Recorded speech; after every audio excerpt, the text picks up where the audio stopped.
नमस्कार मित्रों। नमस्कार जी। आज हमारे साथ हैं डॉक्टर सौरभ अग्रवाल। आप वरिष्ठ ईएनटी हैं और मुरादाबाद में पिछले 25 सालों से आप प्रैक्टिस कर रहे हैं। आपने अलग अलग जगह पर दिल्ली में, चंडीगढ़ में सेवाएं दी हैं और आज हमारा सौभाग्य है कि मेरी आज डॉक्टर साहब से वार्ता हो रही है। डॉक्टर साहब मेरे बचपन के मित्र भी हैं, सहपाठी भी हैं। तो डॉक्टर साहब, स्वागत है आपका। धन्यवाद। डॉक्टर साहब, ये जो ईएनटी में जो कॉमन प्रॉब्लम्स होती हैं, ये क्या होती है? जी, हमारा ईएनटी का जो ऑर्गन है, जी। जैसे ईयर नोज थ्रोट जो है, वो ओपन है टू द कॉमन पॉल्यूशन।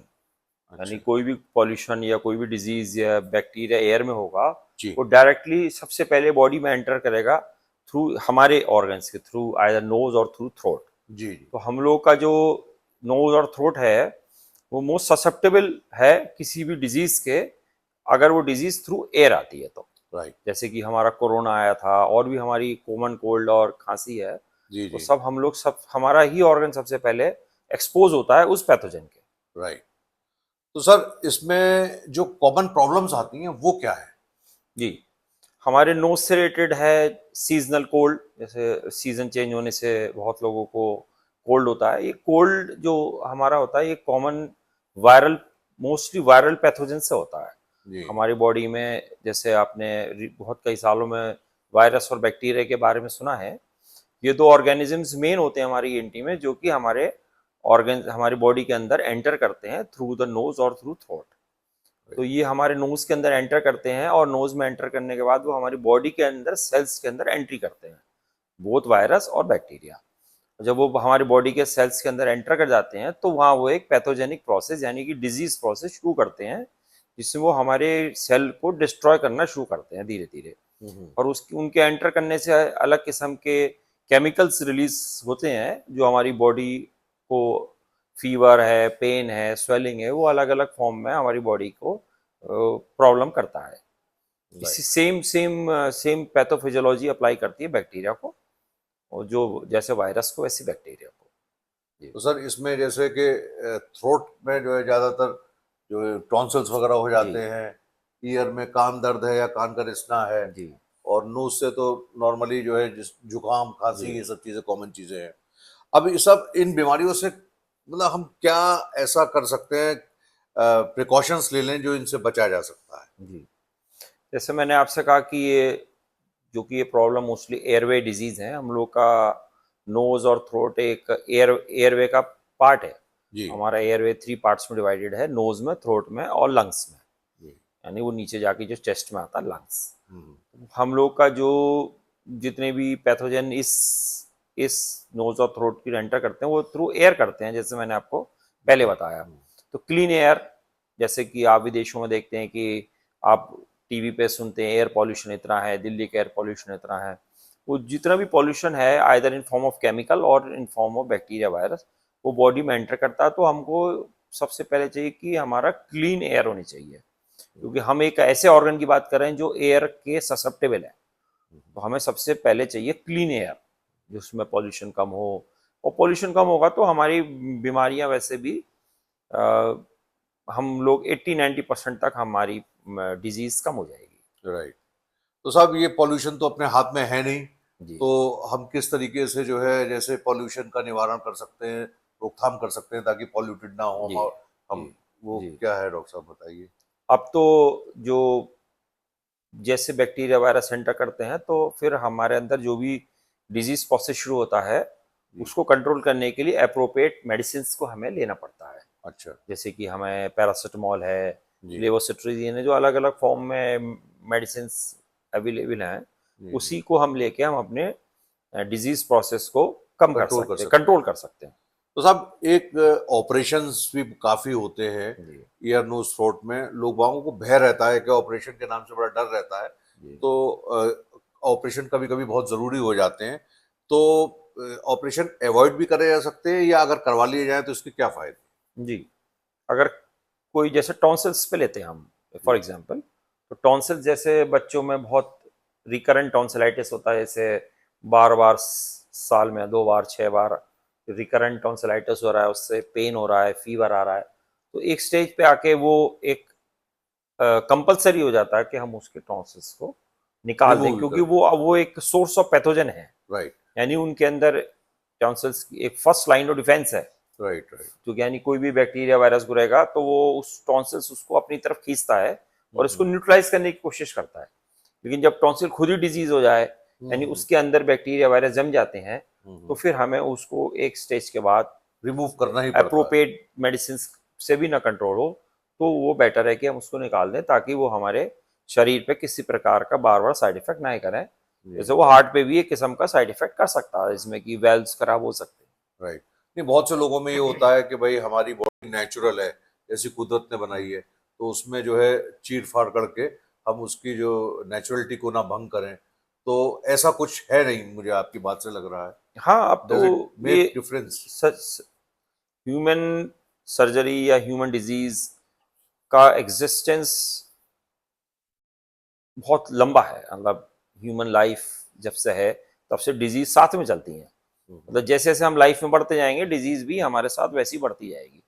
जितने हम प्रॉपर प्रिकॉशन लेके न्यूट्रलाइज करने की कोशिश करेंगे, उतनी ही डिजीज भी हमें और नए रूप में, नए फॉर्म में आएगी। राइट आप देख ही रहे हैं, आप कहने को आप इतने बड़े इंडस्ट्रियल और इतने डेवलप एरा में रह रहे हैं, फिर भी आपको डिजीज आई जिसने 2 साल तक पूरे वर्ल्ड को पैरालाइज करा। पैरालाइज कर रहा हूँ। तो आप ये ना सोचें कि आप बहुत मॉडर्न और बहुत सोफिस्टिकेटेड हैं किसी भी फॉर्म में, लेकिन वो डिजीज जब आती है तो वो अपने रूप में आती है और वो सबको न्यूट्रलाइज, मतलब वो अपना प्रॉपर डिस्ट्रक्शन करती है। तो डॉक्टर साहब, ये वैक्सीन्स क्या होती हैं और इन वैक्सीन के क्या फायदे हैं? वैक्सीन तो हमारे ह्यूमन मैन, मतलब हमारे ह्यूमन लाइफ के लिए एक बहुत बड़ा वरदान है। वरदान है।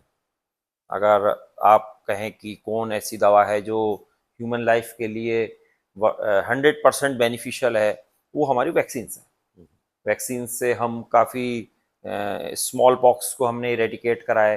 यानी वैक्सीन क्या होता है कि जो जो पैथोजन है, जी या तो हम उसको डेड फॉर्म में कर दें, जी तो वो जब वो डेड फॉर्म में हम उसको बॉडी के अंदर हम वैक्सीन के फॉर्म में, जैसे इंजेक्शन लगाया हमने डेड फॉर्म में, हमारा स्मॉल पॉक्स का वायरस को हमने डेड फॉर्म में लगाया, तो वो डेड फॉर्म में जब वो जाता है तो उसके एंटीजन एक एंटीबॉडी का रिस्पॉन्स देते हैं।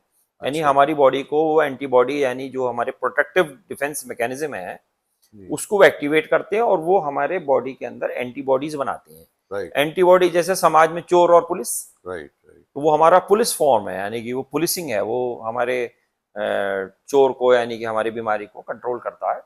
हाँ, और मतलब अगर मैं लेमैन भाषा में समझूं तो वैक्सीन एक तरीके से हमने एक चौकीदार डाल दिया है, हाँ, जो अंदर अपने चौकीदारों की फौज तैयार कर रहा है, ताकि आगे जो कोई चोर आए तो उनको हाँ, जो तो है हमारे कीटाणु के रूप में प्री फॉर्म एंटीबॉडीज हमारी बॉडी में बन जाते हैं, जी और जैसे भी कोई पैथोजन उससे रिलेटेड आया, उसको तुरंत न्यूट्रलाइज कर देते हैं।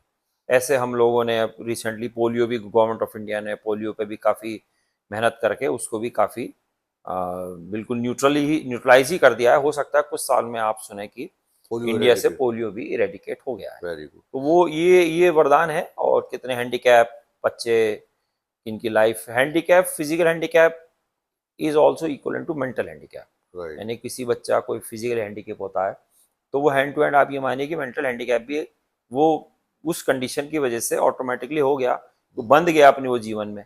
सही बात है, मानसिक दुर्बलता तो उसमें आ आपने ही एक जाती है, इतना इम्पोर्टेंट सोर्स प्रोग्रेस का आपने एक उसको अपॉर्चुनिटी खो दी। खो दी। अब वो बच्चा, अब जब कोई नहीं होगा, उनके जो अपने फुल पोटेंशियल से वो देश के लिए काम करेंगे। तो डॉक्टर साहब, आपने इतनी सर्जरीज करी हैं, अक्सर अखबारों में आपका नाम देखा है कि बड़ी बड़ी विचित्र सर्जरी आपने करी है। आपको क्या लगता है अपनी लाइफ में सबसे कॉम्प्लिकेटेड केस आपने कौन सा करा है, और उसको करते वक्त आपके दिमाग में क्या ख्याल था, क्या परेशानियां आपने महसूस करी उसमें? जी। तो हम लोग सर्जन हमेशा हर केस को कॉम्प्लिकेटेड ही मान के, कोई सिंपल केस और हम लोग कोई भी केस सिंपल मान के नहीं चलते हैं, जी क्योंकि अगर हम किस सिंपल मान के चलते हैं तो जरूर हम उसमें फंसने के चांस रहते हैं हमें। तो हम्म, हम प्रायोरिटी फर्स्ट स्टेप से ही हर केस को हम जैसे डिफिकल्ट और सीरियस ही मानते हैं। तो चाहे वो एक सिंपल सा चीरा लगाना ही हो, वो भी हम लोग, मैं पर्सनली उसको एक मेजर केस की तरह ही प्रिपरेशन करके चलता हूँ। जी जी जी। लेकिन हाँ, जो बच्चों की फॉरेन बॉडी है, जैसे बच्चे सिक्के खा लेते हैं हम्म, या जिनकी सांस की नली में पिन गिर जाती हैं, हम्म, वो केसेस चैलेंजिंग है, क्योंकि वो फॉरेन बॉडी, जैसे एक मेरे पास बच्चा आया था 2 साल का, उसने खेल खेल में कहीं रखा था, कंचा खा लिया। हम्म, अब कंचा खा के वो खाने की नली में फंस गया। ओहो। अब उसको पकड़ने की फोर्सेप्स, जैसे मान लीजिए कंचे का साइज है बड़ा, और हम्म, फोर्सेप्स उसको पकड़ ही नहीं पाती। हम्म, जितना आप उसे पकड़ते हैं वो पीछे खिसकता है, नीचे खिसकता है, नीचे। हाँ, जितना आप फैलाएंगे उसे जितना वो वो नीचे। ग्रिप तो पूरी लेगा नहीं, जी जी लेकिन जी आपके खोलने बंद होने से, मान लीजिए आप एक जो है एक छोटी सी चिमटी से क्रिकेट की बॉल पकड़ेंगे तो कैसे पकड़ेंगे, वो तो फिसलेगी पीछे। जी जी। वो ये होता है फॉरेन बॉडीज में, मानता हूँ। ऐसे कान में बच्चे कई बार मोती डाल लेते हैं, और ऐसी एक बच्चा आया था, उसने कान में जो है पत्थर डाल लिया। ओहो। स्टोन्स खेल खेल में बच्चे डाल लेते हैं, जी। क्योंकि वो बच्चों की एक एक्सप्लोरेटिव माइंड होता है। हाँ। हाँ, कि वो उनको हर चीज़ को एक्सप्लोर करना है। और हम्म, छोटे बच्चे कई बार माउथ से और इस फॉर्म में हम्म, एक्सप्लोर करते हैं, वो उसे निकालने के लिए हमें पूरी बोन को हटाना पड़ा। वो मिड ईयर में, यानी कि कान के बीच में जाके फंस गया। हाँ हाँ। उसको निकालने के लिए हमने पूरी पूरा मेजर 1.5 घंटे की सर्जरी करी, तब वो जाके एक छोटा सा स्टोन उसके कान से निकला, जिसमें पूरा हड्डी को साफ करा। एक मेजर प्रोसेस हो गया। तो मैं मानता हूँ कि केस तो सभी डिफिकल्ट है, लेकिन जी हाँ, इस तरीके के जो फॉरेन बॉडीज हैं, जी जी। वो मैं मानता हूँ, फॉरेन बॉडी को मैं हमेशा डिफिकल्टी मानता हूँ। एक बार आप मुझे पहले एक बार जब हमारी मुलाकात हुई थी जिक्र कर रहे थे कि आप कान की सर्जरी कर रहे थे और करते करते उसमें इतने डीप जाते जाते ब्रेन तक शायद आप पहुंच गए थे। हाँ, आप, हाँ, क्योंकि कान जो है वो आप माने कि सराउंडेड बाय ब्रेन है। जी। कान आप देखेंगे एनाटमी, तो सराउंडेड बाय ब्रेन है। जी तो आप जब भी कान ऑपरेट करते हैं तो आपको ब्रेन की एनाटमी को से को क्लियर होनी चाहिए, क्योंकि बाय मिस्टेक चांसेस होते हैं, और हमारी टेक्स्ट बुक में मेंशन है कि अगर हम कॉम्प्लिकेशंस इन ईयर सर्जरी, उसमें एक ब्रेन कॉम्प्लिकेशन भी, अच्छा। एंटरिंग द ब्रेन, मतलब जी बाय मिस्टेक आप कर रहे हैं कान का ऑपरेशन, और ब्रेन के ड्यूरा को आपने, जिससे ब्रेन कवर होता है, उसको आपने इंजुरी कर दी। उससे पानी जो CSF है लीक होता है। तो तो साहब आप जैसे डॉक्टर साहब इतने जटिल जो है सर्जन लोग करते हैं, जरूरी नहीं है कि 100 में 100 कामयाब भी हो जाए, कभी कोई केस गड़बड़ भी हो सकता है। ये तो सब ऊपर वाले के हाथ में है। तो ऐसी स्थिति भगवान ना करे कभी बन जाती है तो कैसे आप उसको फेस करते हैं? जी हाँ, सर्जरी में बहुत डिफ़िकल्ट डिफ़िकल्ट स्टेप आते हैं, जी लेकिन वो जिस गुरु ने हमें सिखाया, और जिस गुरु का हमें आशीर्वाद है ऊपर वाले का, उसका नाम लेके धीरे धीरे हम करते हैं सर्जरी। अपने पेशेंस को मेंटेन करके, अपने टीचर्स के एक्सपीरियंस को हम रिकॉइल करते हैं, रिमेंबर करते हैं, जी। और कुछ हमने भी कुछ सीखा है थोड़ा बहुत, उसको भी हम रिमेंबर करते हैं। उसी को हम बेस बना के हम उसको धीरे धीरे बढ़ाते हैं। तो साहब आप हमारे व्यूअर्स के लिए क्या मैसेज देना चाहेंगे कि बेहतर अपने ईयर नोज और थ्रोट के लिए जी, क्या जो है वो करें, जो प्रिलिमिनरी प्रिकॉशंस जो वो ले सकते हैं वो आप बताइए। तो चूंकि हम तो एयरवे से लिंक डिजीज़ को ट्रीट करते हैं, तो हम ये कहते हैं कि आप अपने एयर की सराउंडिंग को क्लीन रखें। वो एक सिर्फ एक सरकारी डॉक्यूमेंट या सरकारी पेपर या जिम्मेदारी नहीं है।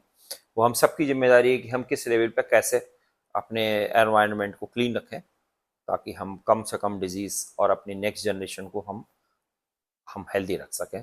वो जिम्मेदारी हमारी है। हम एक इंस्टीट्यूशन पे डाल के हम अपनी जिम्मेदारी से मुक्त नहीं हो सकते। राइट। तो बहुत बहुत शुक्रिया डॉक्टर साहब। एक धन्यवाद। छोटी सी टॉक आपके साथ हुई, आपने हमारे व्यूअर्स को इतनी अच्छी अच्छी मेडिकल से रिलेटेड बातें बताई और हमारे बहुत से कॉन्सेप्ट आपसे बात करके क्लियर हुए। तो मैं बहुत बहुत शुक्रिया अदा करता हूँ और आशा करता हूँ आप समय समय पर अपने मेडिकल टिप्स हमारे व्यूअर्स को देते रहेंगे। Thank you thank sir. You sir. नमस्कार।